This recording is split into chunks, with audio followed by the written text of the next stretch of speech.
Hi friends, I'm Nageshwar. Welcome to my channel ITbot143. You are watching Google Classroom tutorials. In this video, I will show you how to create Google Classroom on Windows 7 systems. Google offering a free tool for schools, non-profit organizations, and anyone to connect easily with one another.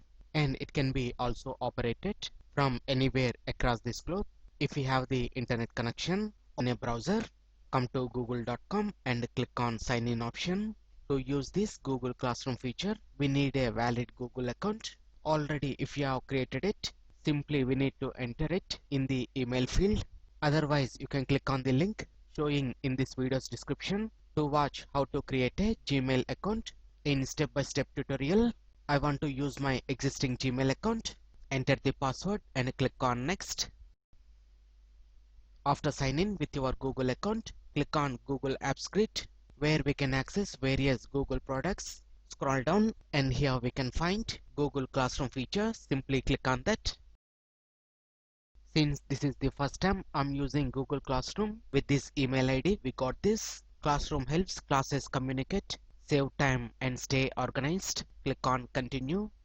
Since we have not created classrooms earlier, that's why there are no classrooms in this. To create a new one, click on plus sign next to the grid icon.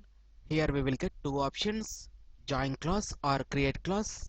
Let's click on create classroom. Then we will get an agreement. Once you are agree with this, check in the box and click on continue. Then it will open create classroom form. Here we need to enter the details.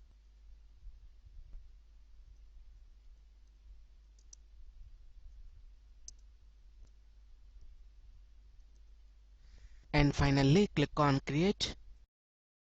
And there it is, we have successfully created a classroom. And here we will get some tips. Just remember that classroom saves time and paper and make it easy to conduct online classes, distribute assignments, communicate and stay organized. After this, we need to add our students. In my next tutorial, I will show you how to invite or add the students into this classroom. Like this, we can create Google Classroom on Windows 7 systems. I hope you like this video. If you like this video, please click on like button and share this video with your friends. ITbot143 to watch more latest uploaded videos, and don't forget to subscribe my channel. Thank you friends. Have a nice day.